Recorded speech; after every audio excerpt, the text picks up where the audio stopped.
gonna laugh when I find this really funny in a few hours from now and keep it anyways. Yeah, I know. I'm gonna cry. I'm gonna go. You got to do that YouTube intro where they go, "What is up?" You know, you got to do like the little hand thing where they're like, "What is up?" What's up, Bad at Magic listeners? It's Yeah, ya boy, it's your boy, Fartbox McGee, and I'm here. Slicer69. Yeah, and we're here with Mr. Beast. It's always Mr. Beast in the background. He's always in some YouTube video. Yeah. Anyways, what is up, everybody, and welcome back to yet another episode of Bad at Magic, a podcast where we talk about how we're bad at magic, but that's okay because the first step to being sort of good at something is sucking at something. We were gone last week, but because we were in Philly. Yes, And yes, we were. life happens. Mhm. Doing what we do for a living, just because we're at an event doesn't mean that work doesn't need to get done. Yeah, So we're sorry we missed you, but we would never abandon you. no, we needed We did, we in needed a fact, break. come back from the gas station with cigarettes. But yeah, we had a really fun time in Philly. We got to meet a bunch of people. I actually met a couple of people who said that they were fans of the show, which was really nice because we're still in our We gave infancy. away how many dozens of like sticker and token packages? Oh, a lot actually, because I have some Yeah. of the leftovers, and we don't have that many leftovers, if I'm I being have honest. like maybe half a dozen leftovers in my bag still. Exactly, it's not a lot, but No. it was fun. It was really fun. We got to do a lot of things. One thing I always forget when we go to events is that we're there to play and have fun. But maybe at the event I got in 4 games in Hmm. total. Not that many. A lot more I happened was after hours. fiending Sunday because I realized, oh shoot, I haven't played a lot of games. So I Yeah. played like 5 games Sunday alone, Hmm. and maybe 5 or 6 games between Thursday, Friday, Saturday as a Hmm. whole. Yeah.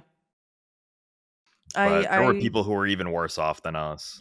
Yeah, I remember, I think talking to Rachel, and she was like, "This is the first time I've been able to play a game," and it was, like, Saturday night, and I was like, "That is amazing." Because everybody you just get so swept up in, like, Hmm. doing everything and buying everything and meeting everybody, but, like, the games I did have were actually a handful were mixed up with friends, you know, other content creators and stuff, but I had a couple good games too with non-content creators, and all of my games except for one, and it was the very last game I played, was really good. Like I had really good game experiences. That kind of spawned this week's topic of Mhm.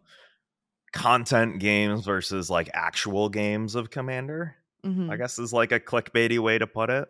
Yeah. Because there is a huge difference, and I think a lot of us get caught up in one or the other, or they view one as the whole rather than just a part of the Commander ecosystem. Mhm.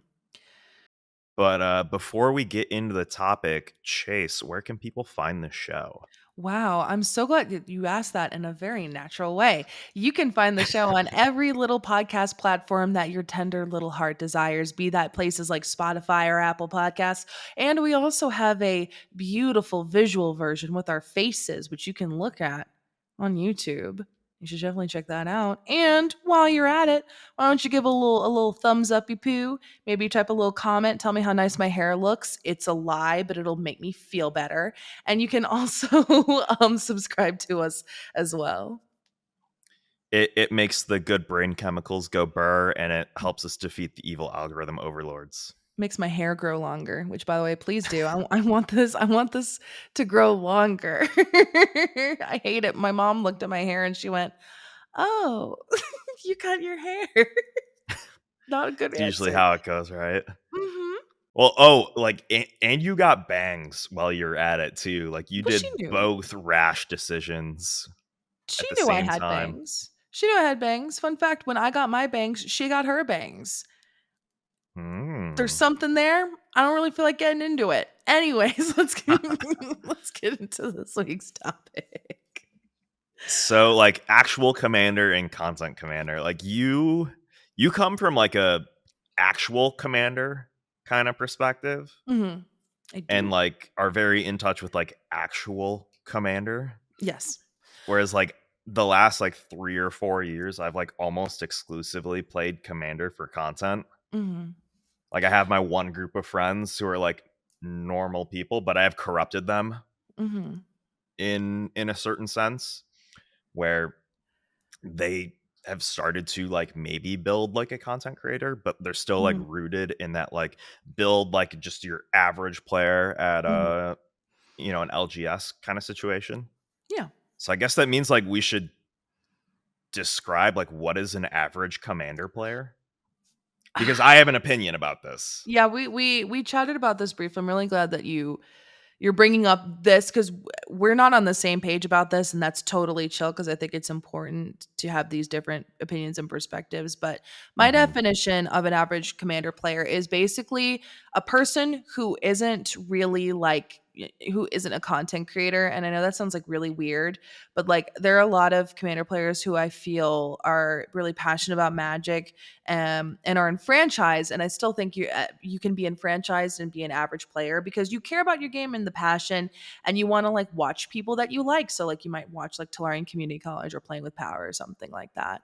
And a lot of people at my LGS watch Playing with Power or Mental Misplay, and the professor. So I consider them to be, like your average Joe regular person who shows up at F&M, but they still consume content because it's about something that they like.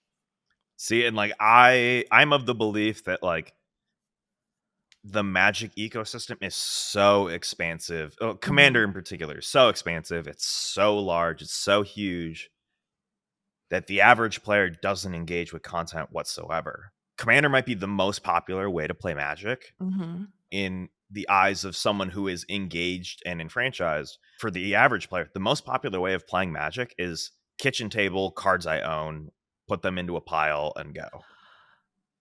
I feel differently about that now. I used to have that perspective. That was where, by the way, that was where I got my start with Magic, which kitchen table.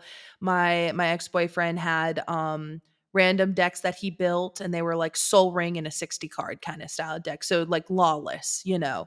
Hmm. And that's where I started. And nowadays I think with how Magic is evolving, because it is evolving and changing and it's growing, Commander is essentially where people kind of start out now. Like Yeah. we do get new players who come to my The on ramp LGS. is a lot clearer because of good precons and everything like that. Yeah, and we'll get people who come into my LGS and they go, "Well, I want to learn how to play Magic." And typically what will be heard is, "Okay, well, a really good place to start is Commander because it's less rigid, you know?" But like I typically think like that's where people start off now is Commander, and then they branch into other things if they so desire because I think the rules are easier to understand. There's a safety net given the fact that it's like a multiplayer game. It can Mhm. be a more like approachable group experience. Yes. Yeah, and we also see this change too with the fact that they've introduced starter precons now. There are Hmm. now introductory precons that explain sort of like the basics. Like you have one that's like zombie recursion, another one that's like one counters. I think there's another one that's like dragons or something. Like it's Yeah. a really good way to enter in without shilling out, twice as much money for a deck with a much more complex theme. And I actually I really mean, like that. there's a big difference between like the Atarka precon and Zafai, the Strixhaven precon. Yeah, yeah, yeah, yeah, yeah. Or So, the new was it a Zahel or whatever? It's that new mhm. toxic guy. Yeah. Yeah. I think there's a big difference. Oh, the one that we talked about like 2 weeks ago that we've already forgotten the name of? Yeah, honestly, there's a Excel. lot.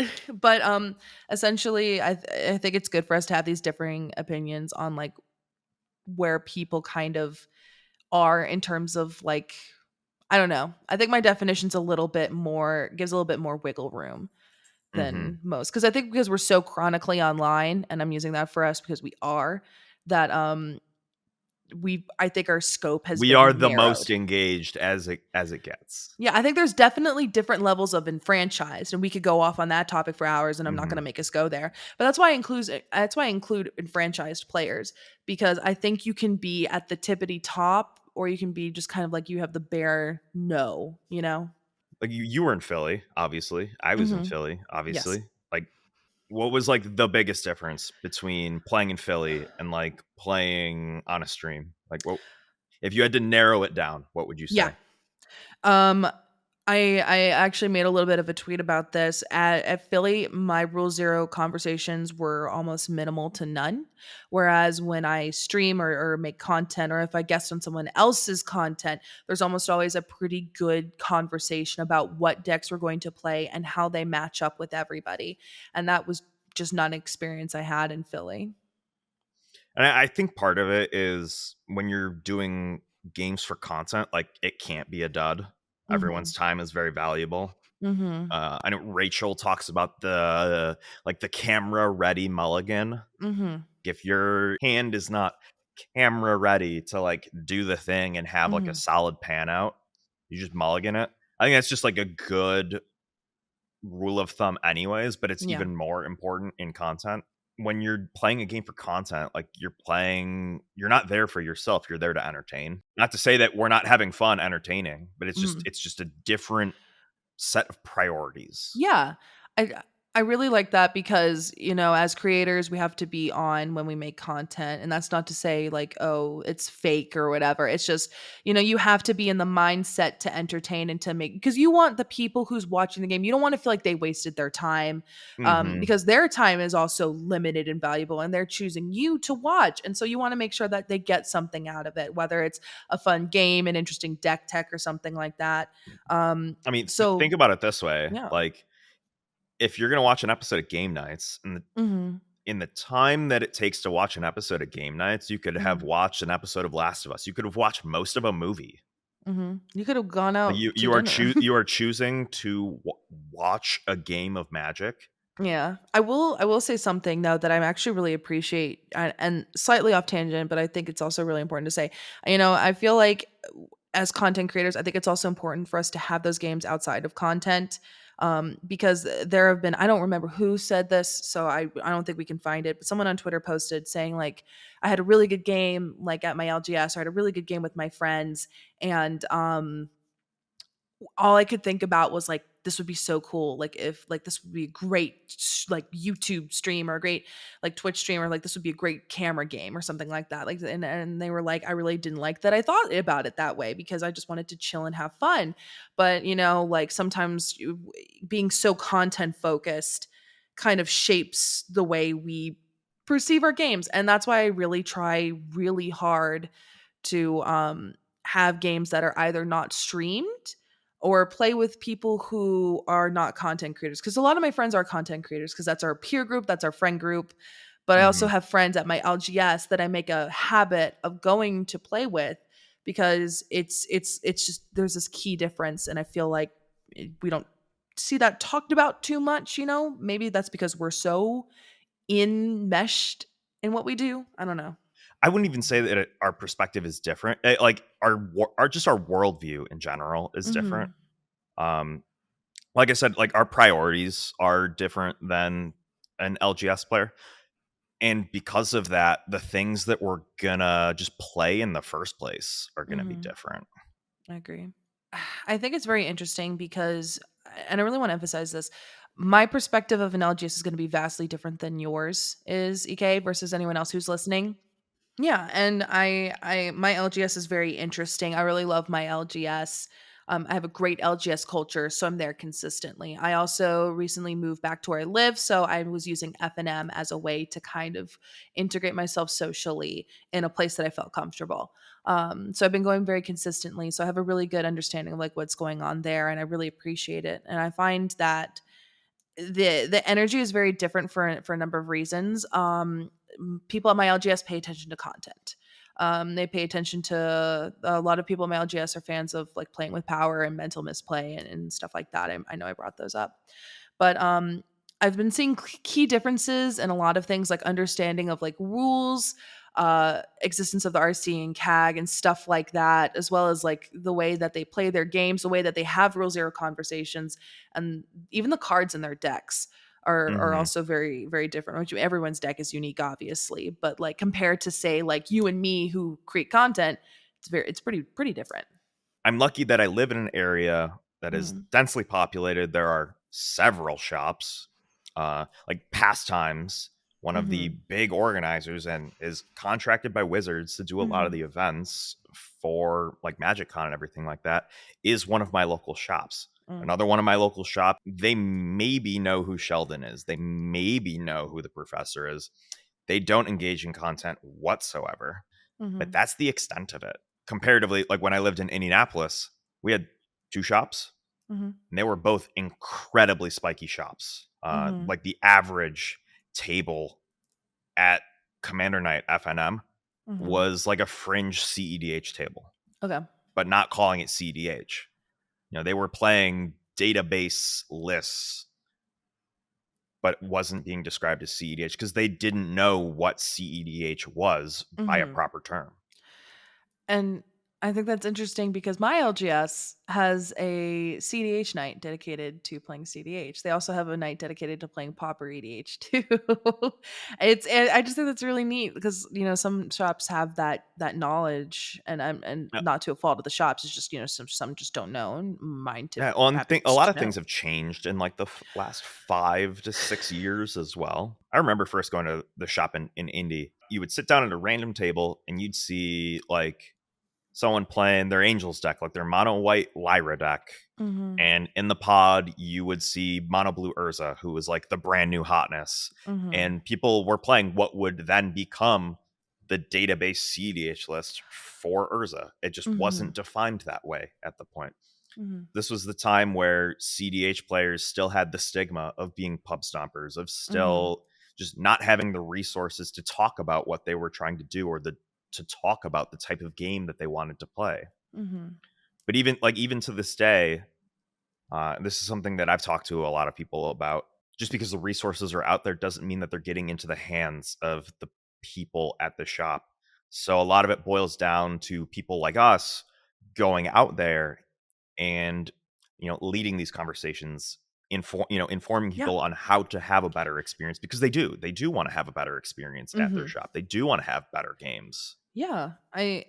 That's partially one of the reasons why I also was really invested in going to FNM. So people's You FNMs are go every different week, pretty much every if not week. twice a week. Yeah.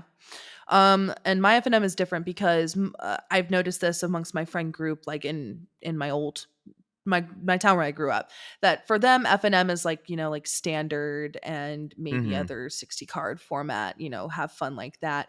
But in my LGS where I live now, it's a mix of standard and a mix of commander because it's a very small LGS, but it's literally split to where half of the room is dedicated to standard and the other half and the outside tables are commander players. So we get a good mix of people in. I go consistently. So I find that very interesting. Like there's a lot going on with like rules knowledge and also with in terms of cards I've noticed people running. It's very Hmm. interesting. I have a good friend there, Zach, who functions off of doing whatever whatever the hell he wants, whereas a lot of people there, also function like pulling stuff from EDH rack or building something really new. It's always kind of a mix of like older and newer stuff, but I'm seeing a Yeah, that, lot that of was always my new. experience too. Yeah. Like I always, a lot of the people that I played with in shops, I saw like what I would call less gimmick decks, like you would see played in content, where it does like a very big, like flashy thing, or has Mhm. like this crazy convoluted combo, like putting your entire deck in the command zone with Vadric. And I saw more like just a straightforward, like good soldiers deck, or just a straightforward, like good Esper Mhm. aggro deck, stuff like that. But I actually saw people play control, Yeah. and you don't see people play control in content. No, you don't. I see that actually happen a lot at my shop. I there's a couple people there who really like playing like Lavinia and stuff like that. But Yeah, in content, that's kind of like a taboo almost. Or another example of things I see at my shop: theft. You see a lot of not stealing cards. I mean, like like in blatant game. thievery or mass manipulation, cards like Yeah, yeah, that. yeah, yeah, yeah, yeah. Do you You think don't that see that just in boils down content. to you actually being there in person? So those like logistically, those cards are easier to play. Yes and no. So I say yes because obviously yes, it's a little bit annoying, especially when you're doing that on Spelltable. I say no because I feel like a lot of people don't like those kinds of play styles, and seeing it on camera can feel weird, especially like even if it's like an in-person game of Commander that you're watching being streamed or on YouTube. I feel like people feel weird about theft. Um, People don't like their stuff being messed with. People don't like their stuff being messed with. I also think it's That's not just like a fun to general watch sentiment. that, in my opinion. I don't know. I don't find that fun to watch. Um, but it's different when someone's across from you and they can hand Hmm. in, and there's no stakes on the line, you Yeah. know? Like here's a good example from Philly. Mhm. I was playing with a good friend of mine and some other people, and there was an Atali in play. And Mhm. I've had like mixed reactions to playing Atali in the past myself, Mm. or like seeing mixed reactions of Atali being played at tables. Mhm. And it was the funniest damn thing. And like the most exciting thing that probably happened all weekend. Like, granted, like we were playing like big, heavy, swingy decks, so like there was Mhm. nothing but gas for Atali to hit, Yeah. but it was just ripping and flipping like Rise of the Dark Realms and like Bane of Progresses and stuff like that. Yeah. Like, didn't matter what it hit, it was exciting. Whereas I watch a stream and it's just like, oh, that's an Atali. Okay, whatever. I think it's different when you flip a card on a stream and just like, okay, guess I'm gonna get my infinite tokens out and write whatever I Yeah. flipped over. Versus here's the cards, and It's like different. you can see the different colored sleeves on people's playmats and stuff Mhm. like that. I've done that. I've done that with Karn. I've done that with Hmm. Atali. I've done that with Nashi. I've done Yeah, that with my Empress Galena in my Sisei deck. I do that. I did that at Philly actually. I felt so bad. This is a rule I broke, but I was like, I don't steal people's commanders. But this one person was playing Niv Mizzet Reborn with a Gigantha or Yagantha, and I was like, that's one tap for Sisei. So I stole, I yeah. stole their Yagantha companion with Galena, and it was really Somewhere cool. Rebel is conflicted. She's like secretly confused but like Hmm. secretly proud that Yeah, Jeggy was getting after it. yeah, I stole it. It was great. That's a good argument for like the physical aspect of being in an LGS, Hmm. kind of influencing play. Hmm. Just because you can like you can feel the emotion, you can feel the energy in a room behind a Hmm. game. That being said, like there's also just cards that outright work better in person, like Opposition Agent or Hmm. Emrakul. Mindslaver. Yeah, I have never seen a Mindslaver, and I've only ever seen Emrakul once in like our Hmm. 3 years of like the Twitch meta of Commander, and I Yeah. was the one who cast it. It's definitely like an ease of access thing. Hmm. And I've seen people talk about that too, you know, how like when Opposition Agent came out, everyone was freaking out about it. But because we were in the midst of COVID and most people were playing on Spelltable, it kind of self-regulated a little bit, you People know? couldn't evaluate it properly. No. Like They really couldn't. you technically have perfect information by going to a just like sending someone a Moxfield deck list. Like, Mhm. hey, this is the deck. What are you searching for? And Mhm. it's just like, oh, that's not in here, so it's in their hand. And like Mhm. you would get that information anyways. A lot of those kinds of cards just self-regulated them out. And by that same token, they've self-regulated themselves out of content, outside of CEDH content, which has done a Mhm. very good job of like emulating the in-person experience because it is such a hyper-focused, hyper-tuned meta where you don't Mhm. make compromises. Yeah. And I think that's, I don't want to call it like the exception to the rule, but that is definitely something that like we need to make consistent mention of. Mhm. Like this isn't necessarily a CDH conversation because CDH is CDH. Yeah. CEDH is Commander, but it is not subject to these kind of like bendy, breaky kind of rules or sentiments. And I think that's just because CDH does a really good job of putting the player experience first. Because Exactly. I think we especially casual commander players, casual commander streamers, that's why we have such a high focus on that. Because for CDH, it's the meta is so clear and consistent Hmm. that and you want to make sure that everyone else knows in the pod. Like no one's going to be surprised, I think, in a CDH game unless you play No, something you very know exactly what fringe. you're getting yourself into. Exactly. But, like, for instance, I like to use this as a very good example. I think it's on us as casual players to have better conversations, but it's different in an LGS because I was playing with my friend John in an LGS, but he's like my friend, and I was playing my Cedrus deck. I didn't say it was Cedrus Treasures, I just said Cedrus. And then I ended up getting hard targeted because they just assumed I was going to be unearthing Eldrazi, but it was just me playing with, like, my little, like, swashbuckling guys. Yeah. Brass You're is unearthing bounty. docksides and Yeah. unearthing, like, ruthless technomancer. Like, there's a big difference between that and Kozilek. Yeah, for sure. I think that's on us to, like, kind of lead that charge and, like, get back out into the wild, though.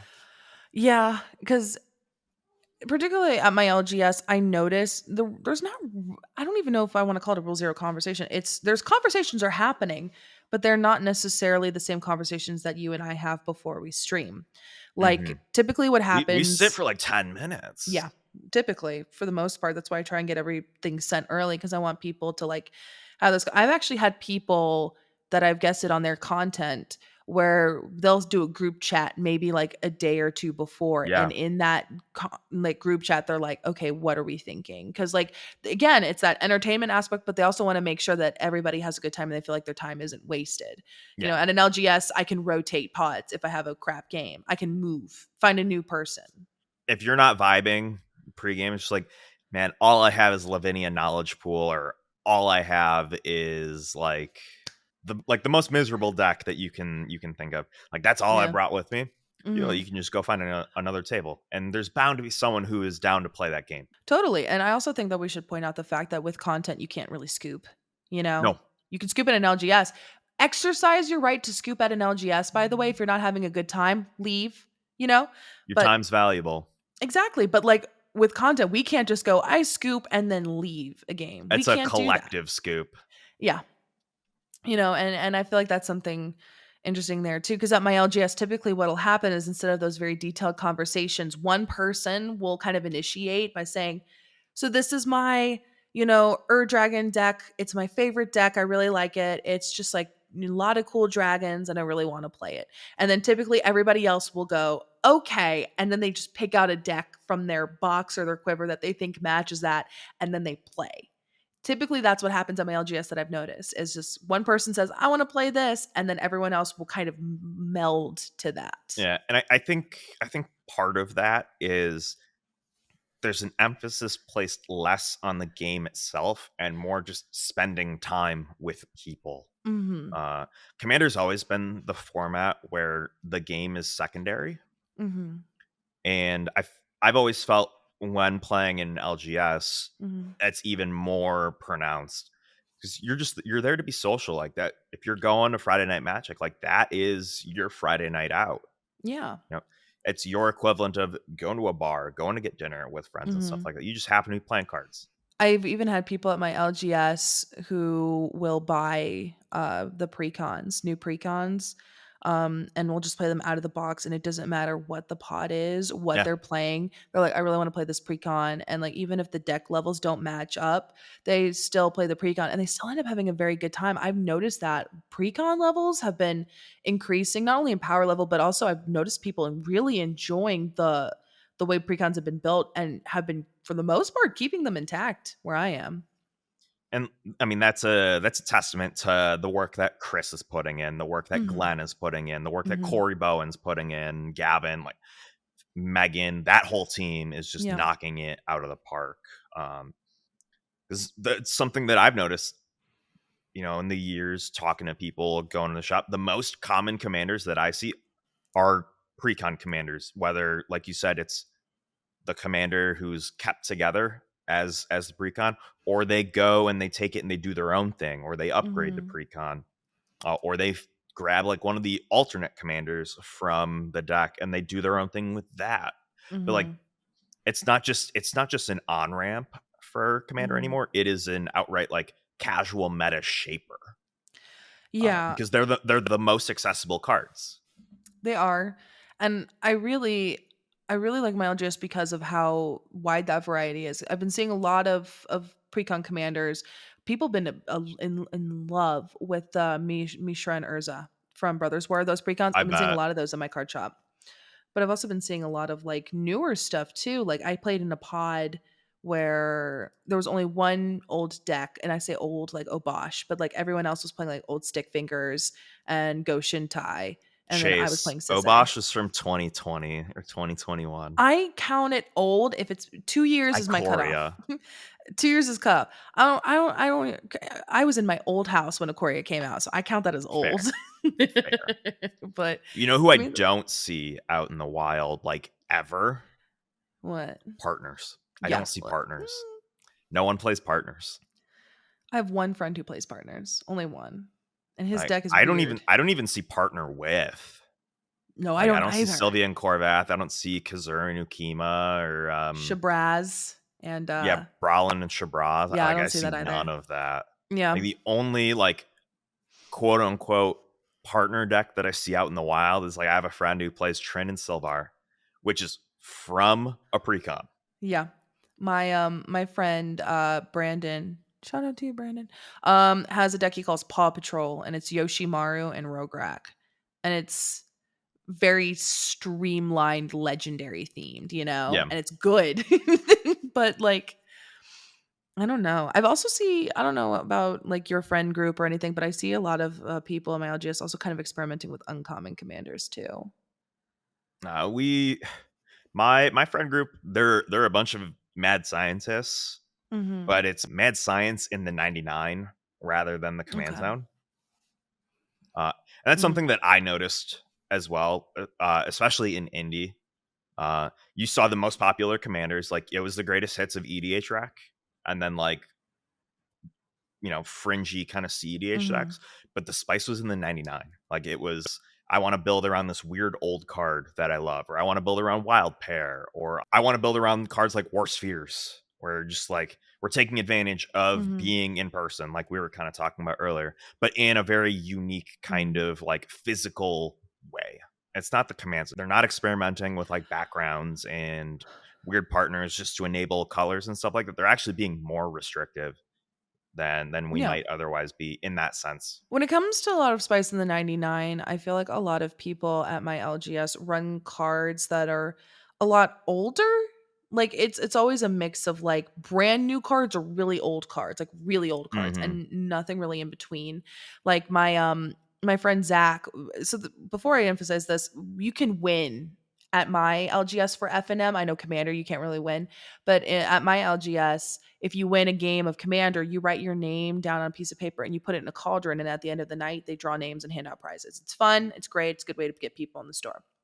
Um, so my friend Zach was like, I'm very tired of not winning. So he said, I'm gonna build the jankiest, weirdest chaos deck. And he did. It was like Obosh with like Toralf and some really weird stuff. He had like Brash Taunter. And he was just like, I'm just gonna run a bunch of junk. And he ran a bunch of junk. And it was really funny because it was a lot of stuff that I hadn't seen. Like he put in Tide of War, which I had not seen since college. I have not seen that card since college. It's this weird chaos thing that involves like combat and like blocking, and it was really dumb. But I remember walking into my LGS late and I said, "How's the game going?" He goes, "I finally just put down Tide of War." And I was like, "You are absolutely ridiculous." But like I don't see cards like that. I don't see cards like that in Commander, or well, on my streams at least. I feel like you're either doing nothing but that or you're not doing it at all Mhm. in content. Like something is either like so incredibly novel, like Ben Wheeler's Hans running into walls deck, Yeah. or you're not doing that at all. Yeah. One thing I wanted to ask you, there's a lot Mhm. of cards that like we just don't play. Mhm. Um, in Commander. Like I know, like we talked about just like the faux pas of blind control or playing like theft cards, but Mhm. there's a lot of cards that make content creators just feel bad Mhm. that I feel like I see very commonly out in the wild. And I'm talking about like your Bolus Citadel. I'm talking about like Cyclonic Rift and stuff like that. Yeah. Like I see those in the wild a lot, but I Yeah. don't see them in content as often anymore. I was about to say, yeah. A weird simple answer. I think I see Bolus's Citadel everywhere I go though, so that might just be me. But in I terms mean, of like things like it's a incredible card, yeah. but I feel like sitting through a Bola Citadel turn on a stream or Uh-huh. for a video, Yeah. because editing that for a video is complicated. It's a lot Yes. different than just like sitting there in person, someone doing their thing. You can just hang out, vibe. Yeah. There's people around you that you can talk to while they're like taking the 5 minutes to do their thing. Whereas like on a stream or for a video, I feel like it's like 20-25 minutes to resolve everything. No, yeah. I would agree with that. I tend to see those pieces in my LGS a little bit. Like not a ton of cyclonic rifts anymore. Hmm. One thing I have seen, and I know this was a hot button topic a while ago, I've seen Jarneth Magistrate pop up a couple times at my LGS, and that, in my opinion, I think is a big like commander content creator faux pas because that ultimately that fundamentally shuts down Yeah. you. I mean, Um, it's a good card. It does yeah, a good, inherently powerful thing in the format. yes, I see nothing wrong with it. I hate Um, it. I don't think it should be banned. By the way, I just don't like no, that card. there's something to be said though. Like, I feel like a lot of like the average players, Hmm. they build their deck to do more than just like the one thing. Hmm. Um, they're building their deck to function without their commander. They're building their deck to do like just like little value plays and stuff like that. Whereas like a commander, like a creator's deck is very focused. It's like hyper focused, almost to a fault Hmm. at times, to do like that one big flashy thing that looks good for the camera. Hmm. And We've had those conversations. it's not something that you see out in the wild. No. So it's really weird. Like, I didn't build any special decks for Philly. Like I just took the content decks to Philly. We still had a lot of fun, but people were just like, I want to play against the content deck because it's just such a completely different experience for them. I've noticed something. Yeah. I'm really glad you said this because it brought it up in my head. I noticed that on stream and like for content, I don't really move to combat. But when I'm playing at my LGS, I find that I'm a little bit swingier. I think I The am. the the proper red mage in you comes out to play. Yeah. I'm a bit more zealous with my combat You steps. are far more swayed by the in-person vibes and the energy of the table in Yes. person than you Oh my are god. for content. That being Yeah. said, I still find myself doing the cool thing no matter what, Yeah. but there's a lot more energy, there's a lot more rigor behind the decision when I'm in person. Oh yeah. Like I was playing again with Zach again. I love Zach, great friend. And we were playing a game, and it was so funny because like he and I were just like cracking up that he was playing that Obosh deck, and he was holding his cards in his hand, and he goes, "Oh, I grabbed the wrong card." And I said, what card did you grab?" And he grabbed Creepy Doll instead of Stuffy Doll. And he was like, "I'm Mhm. playing it anyway." And he played it down, and I was roasting him alive. I thought it was the funniest thing. And he and I were literally like cackling and cracking up and doing the stupid plays. I was way more relaxed, and I was just like, okay, well, like I'm gonna swing at you so you can do stupid stuff with Brash Taunter and like oh gosh, it was just really fun to just be dumb and stupid. And I think I was way more relaxed to be able to like do fun, stupid things and like poke fun at my friends. I would like to pose a question to you, if I may. Yeah. Do you feel like those more gluttonous pieces, I like to call them gluttonous pieces, but like are a little bit more acceptable in person than over stream or content or whatever? Example Define being, gluttonous I piece. we don't see Yeah, a lot give of an theft or example. like a lot of cards like I was gonna say, like, I don't see a lot of cards giving people things pretty freely. But my friend Zach again, shout out to Zach for the 50th time this episode, but he has a deck, it's a braids deck. It's a mono blue braids deck, and he doesn't cheat things in that are gonna like excel him to victory. He just cheats in Hmm. fun, cool things, and then if he gets to victory, gets to victory. But like we don't see things like braids. I think of that as a content deck. You do? Okay. Yeah, How's that 100%. contact deck to you? Because hamming it up, it's giving people things to enable the entertainment for everybody. Mm-hmm. I suppose that's fair. But at the same time, you have me thinking, like, I do actually think that there is this sweet spot Mhm. that people just don't realize is a sweet spot. It's not that the average player or the enfranchised player doesn't wanna do cool things. They Mhm. do.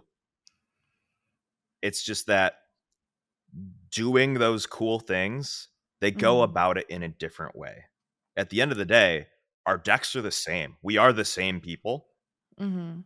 It's just that, maybe we're running 2 less wraths in our deck and running another tutor to, like, make sure that we can do the thing for the camera.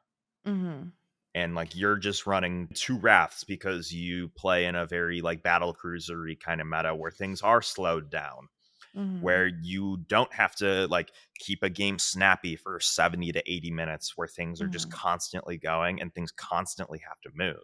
For me, how I view it is like I agree about being fundamentally the same, but I think how we play the game changes. Cause like, Yeah. here's the deal. Um, when I do a very big, boisterous thing on camera for stream or for content, I end up feeling really good because I did a cool thing. I also end up really feeling really bad because I Yeah. feel like The I've guilt. done something to my opponents. Whereas if I'm at my LGS and I make that same play, I don't end up feeling bad because all of us are being stupid and cackling and laughing. Yeah. Or if we don't like it, we're able to switch it up and find a new pod or something like that. I think ultimately it's just different energy, Mhm. which again you said. I think it really comes down to The vibes. in-person It is. versus, like, studio or online energy. Yeah, it It's really is. it is different, and I think that's something that a lot of us need to consider a lot more. Mhm. Just because I love making content and I love playing games with content, but just like being at an LGS and playing at an LGS, even being in Philly, I had some of the best games of Magic this year so far. I know we're only in February, but I had some of the best games of Magic I had. Like my Yeah, decks performed stupendously, and all of my opponents, when I talked to them afterwards, because I wanted to get their opinions, a lot of them said they were like, "That was so sick," or "Man, I can't believe Boros Super Friends can do that," or they were like, "That is a really cool treasure deck," or something like that. Like it was yeah. all good talks, and I just find that very interesting. I don't know about you, but I played a lot of pods with our friends and like I did. specifically our friends Yes. in Philly. So it'd be like 4 content creators playing in a pod together. Mhm. It felt nothing like a game online. Yeah, it's It had different. it had that LGS experience. Like we were playing our quote unquote content decks, Mhm. but they just played out completely differently. And I think that's also something that someone posted on my tweet a while back that we talked about, which is like when you're in person, you can just pick up on things differently, like Mhm. You can nonverbal read the social cues. You cues. can You can read read faces. yeah, you can get the energy. You can really kind of see how someone's feeling when they're like by flicking their cards, or maybe they're checking their phone, or maybe, Mhm. they're just kind of like thinking, or maybe, someone snaps at somebody or something like that. You're able to get a better vibe check in person than you are in content. Um but I mean, then again, you can't really pre-plan how people are going to do that when you're making content.